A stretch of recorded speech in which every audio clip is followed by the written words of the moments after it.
ঢাকা টাঙ্গাইল ও নবীনগর চন্দ্র মহাসড়কে সকাল থেকে যাত্রী পরিবহনের চাপ বেড়েছে। ধীর গতিতে চলছে যানবাহন। দুপুর থেকে মহাসড়কগুলোতে গাড়ি এবং যাত্রীদের বেশ চাপ রয়েছে।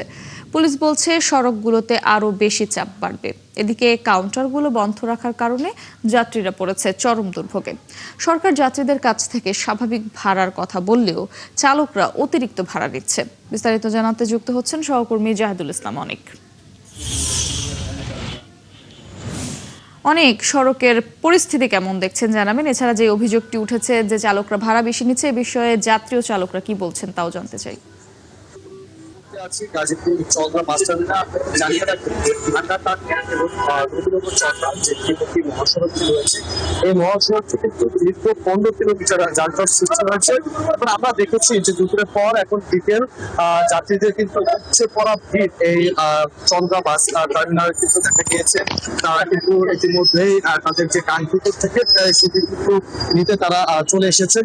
আপনারা যদি জানাই যে এখানে যে সকল বাস কাউন্টারগুলো রয়েছে, আমি কি কিছু ধরেছি নাকি?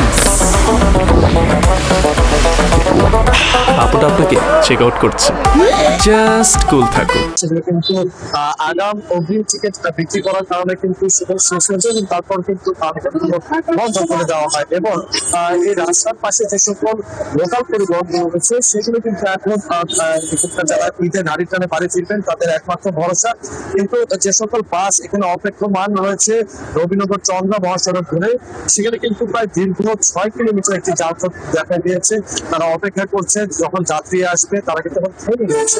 আমরা যেহেতু দুপুরের পর থেকে বরিয়াবাদ অনেক বৃষ্টি হচ্ছে, দেখাতে পারছি না, সেখানে কিন্তু আমরা দেখেছি যে যাত্রীরা এই বৃষ্টি তাদের যে ঈদে বাড়ি ফেরা, সেই বাড়ি ফেরার জন্য কিন্তু তারা এই ভাড়া দরদাম করছে। আর এই দরদামের মধ্যে তাদের যে অসন্তোষ প্রকাশ, যে অতিরিক্ত ভাড়া আদায়, যেখানে রংপুরের ভাড়া 800 টাকা রয়েছে, সেখানে কিন্তু অতিরিক্ত এখন ভাড়া চাওয়া হচ্ছে 1400 থেকে 1600 টাকা।